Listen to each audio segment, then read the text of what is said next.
Muriel apresenta Psicologia do Dia a Dia, contribuindo para a promoção de saúde mental e bem-estar. Apresentação da professora e psicóloga Goza. Muito bem, conforme amplamente noticiado, hoje estreia aqui no Boa Tarde Cidade da Rádio Muriel o quadro Psicologia do Dia a Dia. Todas as quintas-feiras estaremos aqui, sempre neste horário, com informações importantes, gente, sobre um tema que é super importante a gente debater, trazer dicas, tirar mitos, trazer verdades.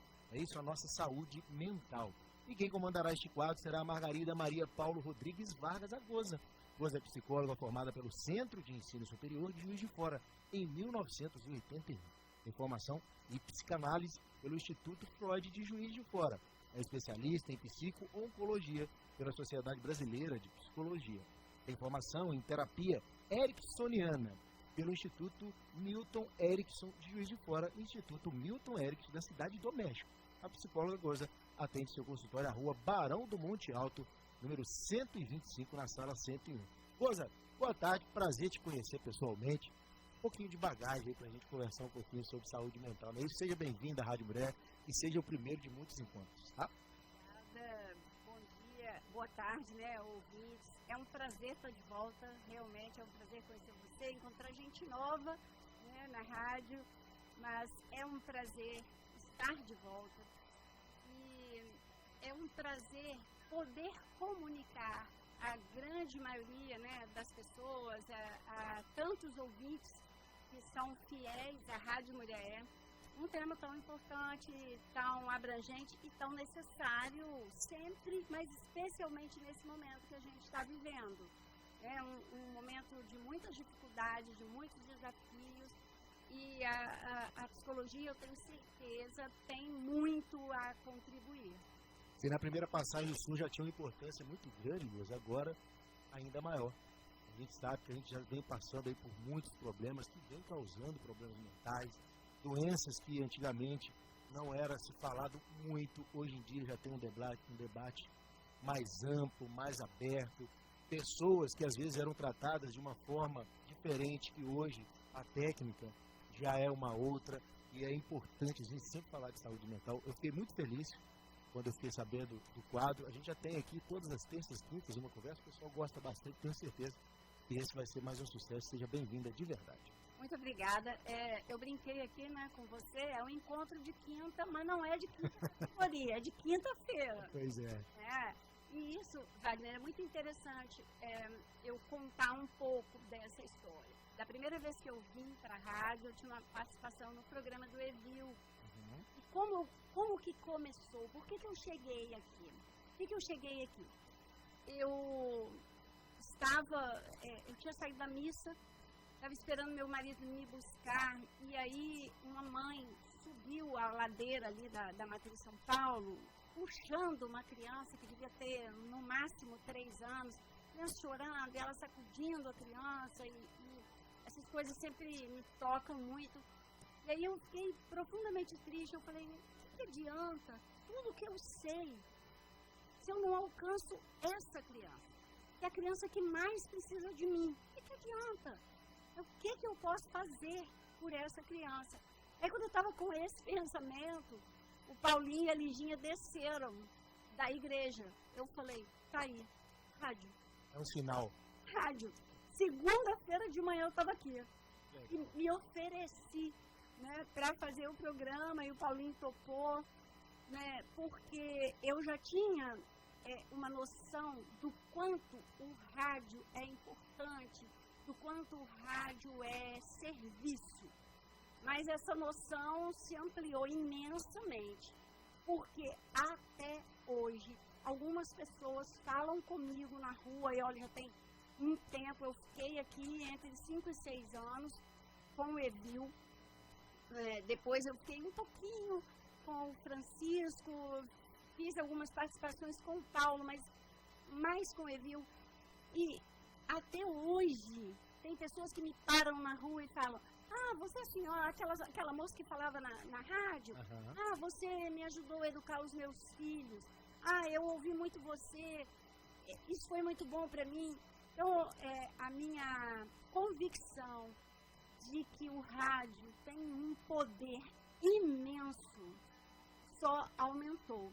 Então, agora, um novo momento, voltei eu aqui para falar com o Paulinho, assim, precisamos da rádio.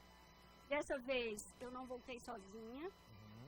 Nós formamos um grupo de trabalho que a gente chama Nós na Educação.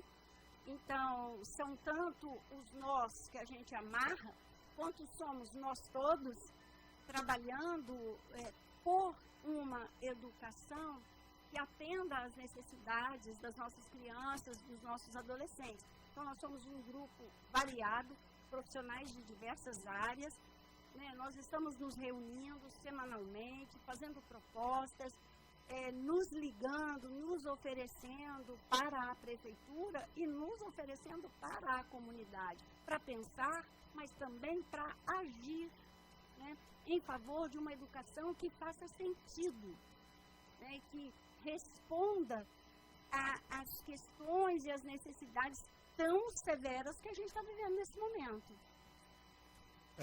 E você falou uma palavra aí que eu acho muito importante debater, que é a educação. Nosso primeiro encontro hoje, a gente vai falar um pouquinho sobre educação na família, na escola e na sociedade. E quando se fala em educação, às vezes vem na cabeça de quem está em casa, de só professor, mas não é só o professor.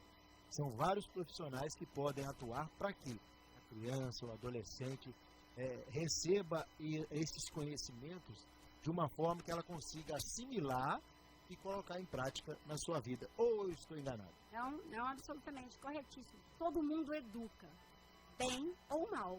Mas todo mundo que convive com a criança educa.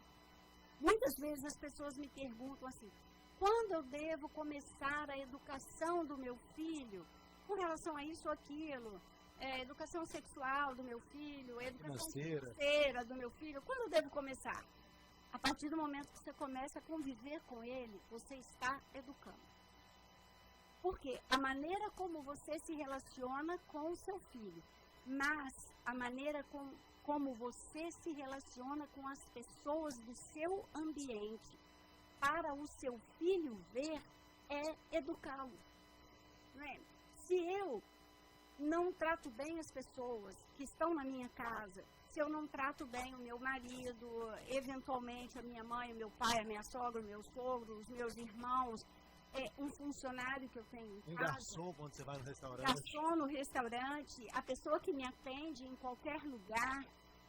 Eu estou educando o meu filho para essa relação que é ruim, que é desrespeitosa, que digamos, discriminatória. Isso é uma educação. A maneira como eu olho a vida, se eu acho que a vida tem graça, se eu acho que a vida tem sentido, se eu acho que a vida vale a pena, se eu acho que eu tenho que levar a vida a sério, eu estou educando. Eu estou mostrando como é que eu faço.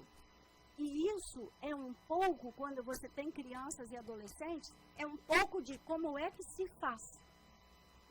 Por quê? Tem uma psicóloga argentina, de quem eu gosto muito, que ela fala que nós só estamos autorizados a falar na primeira pessoa do singular. Eu só posso falar por mim. Então, eu falo por mim. Isso é o que eu acredito. Isso é como eu quero viver. Obviamente que eu erro. Obviamente que eu, algumas vezes, traio os meus princípios. Mas eu preciso ter clareza. Então, quando eu erro, eu posso falar, foi mal. Isso aqui não saiu do jeito que eu... Não vou fazer de novo. Isso aqui não saiu do jeito que eu queria. E, inclusive, com o meu filho. E aí eu estou ensinando para ele que ele também pode errar, mas que ele pode se corrigir. Eu estou ensinando para ele que as pessoas à volta dele, os amigos, os professores, as pessoas também podem errar e podem se corrigir. E isso a cultura que a gente quer desenvolver. Uma cultura que seja muito mais de cooperação do que de competição. Nós não somos competidores uns dos outros. Precisamos urgentemente nos tornar, por decisão, por vontade, por ação, colaboradores uns dos outros. Todos nós. Por isso, eu vim bater na porta do Paulinho, né? Porque para que eu colabore, eu preciso que alguém também colabore comigo. Né? E isso é muito interessante, porque não há aqui um jogo de poder, de disputa, de competição. Não tem ganhar, não tem perder, tem fazer. Às vezes vai ficar ótimo, às vezes nem tão bom, né? Mas a gente precisa fazer. Né? E você educa todo mundo que convive com você, né? Mesmo os adultos. Essa é mais uma coisa. Quando eu fiz faculdade, lá, né, no final dos anos 70, até 81, que foi quando eu me formei, a gente tinha que psicologia do desenvolvimento era do nascimento até o final da adolescência. Hoje, não é mais assim. Psicologia do desenvolvimento é do nascimento até a morte. Você se desenvolve enquanto você está vivo. Né? Então, você hoje tem uma psicologia dedicada ao idoso e vive-se cada vez mais e é preciso que seja cada vez melhor. Né? Eu tenho paciente que vai fazer 90 anos. E aí alguém fala assim, mas por que uma pessoa dessa idade está na terapia? Dá tempo de aprender ainda, né? Sabe, dá tempo de olhar para a vida com olhos mais amorosos. Dá tempo de olhar para a vida com olhos mais pacíficos, no sentido de não brigar consigo, com os erros que cometeu. Paciência. Ou com as decisões que você tomou ao longo da vida. Que você tomou. Paciência era o que você podia fazer naquele momento. Né? Muita coisa você só sabe porque fez errado. Né? Ontem eu vi uma postagem comentando uma fala do Ed Sheeran, né? Falando que ele fala assim, que a gente aprende mais com os erros do que com o sucesso. O sucesso te dá a impressão de que você acertou tudo. Os erros não, eles te questionam. Né? E aí vinha o comentário. Então, acho que é isso. O que é educação? Educação é convivência.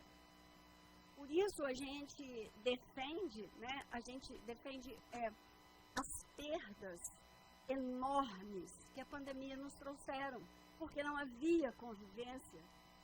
Sem convivência, você não educa. Tá bom, meu sobrinho neto mais velho foi alfabetizado durante a pandemia. Uma alfabetização capenga. Ele está correndo atrás do prejuízo até hoje e ele já vai fazer 10 anos. Está correndo atrás do prejuízo. É porque ele não é inteligente? Não. É porque esse processo, ele exige presença. Ele exige, às vezes, segurar na mão. Ele exige olhar. Ele exige um uso do corpo que vai resultar numa possibilidade de usar a mão para fazer uma letrinha bonitinha. Não cai do céu, não fica pronto de uma hora para outra. Né? E ele exige também a aceitação da frustração. Mas você ser frustrado e não ter ninguém para te apoiar, pode não ser motivador. Mas quando você é frustrado e tem alguém ali que te apoia, isso é incentivador. Então, nós estamos vivendo ainda e vamos viver por décadas as consequências da pandemia, do isolamento. E para a educação e a saúde mental, isso é fundamental. Por quê? Porque você não promove saúde mental sem esclarecimento. Porque você precisa saber, você precisa ter noção. Primeiro você precisa se conhecer. Depois, você precisa ter essas informações sobre o seu contexto, onde você vive, como são as coisas onde você vive, o que você pode fazer, qual a sua contribuição, Você pode mudar. o que você pode mudar, o que não adianta ficar mudando, ficar brigando, porque não vai mudar. Não é? Então, assim, eu brinco e falo assim, olha, eu adoraria ter 1,70 m, mas eu só tenho 1,56 m. Não adianta eu reclamar. Não adianta eu ficar frustrado a vida inteira porque Eu eu vou, sou pequeno. eu vou ficar frustrada a vida inteira porque eu meço 1,56 m e eu não vou crescer mais. O que é que eu posso fazer com isso? Então, eu posso tirar o máximo de proveito de ter 1,56 m. Qual é o proveito? Primeiro que a gente que é mais baixo parece mais jovem. É uma vantagem, né? Primeiro que a gente tem menos problemas, né, com algumas situações, por exemplo, para viajar de ônibus, para viajar de avião é melhor, né, a gente ser pequeno. Eu posso olhar o lado bom, né, mas eu preciso aprender sobre mim, eu preciso aprender sobre a vida, sobre o mundo. E a cultura me ajuda muito. Eu tenho, nesses últimos anos, recebido muitos pacientes adultos com depressão, né, com quadros graves de ansiedade. E o que eu observo? As pessoas, elas estão muito pouco abertas para arte. Né? Então, assim, eu pergunto para a pessoa, o que você gosta de fazer? Bordar, pintar, desenhar, plantar, cozinhar, algum artesanato. Ela não sabe, ela não gosta de nada, ela não faz nada disso, ela não tem uma válvula de escape. Então, isso empobrece, né? Porque você está chateado, você está triste, tem motivo, não estou tirando o motivo. Não está dizendo que não é justo. Não é, né? Mas se você olha, às 4 horas, você tem aula de dança, você vai para a aula de dança, chega lá, tem mais um monte de gente, tem uma música animada, e você dança, você sai de lá melhor. Os problemas são os mesmos, mas você está melhor. Então, você encara isso melhor. E acho que a gente precisa aprender, a educação faz isso. A educação valoriza a cultura, a educação valoriza a arte, a educação valoriza o autoconhecimento, e isso melhora a nossa vida. Eu tenho um irmão surdo, profundo, surdez profunda, e ele faz aula de dança. Ele não ouve bem a música, mas ele sente a vibração, e ele dança. Ele sente a energia das pessoas. E ele ama a aula de música, a aula de dança. Não adianta você pedir ele para fazer nada para você. A aula é às 4, às 3 ele já não faz mais nada para você. Já se prepara. Porque ele está se preparando. E isso é saúde mental. Ele não vai ouvir. Ele não vai ouvir. Né? Pelo contrário, à medida que ele envelhece, a surdez é profunda. Mas ele vai encontrando caminhos para ficar bem. E isso a educação ajuda, porque a educação abre portas. Né? E a gente, então, está falando de uma educação ampla. A gente vai falar muito aqui da educação da escola. Sim, sem dúvida.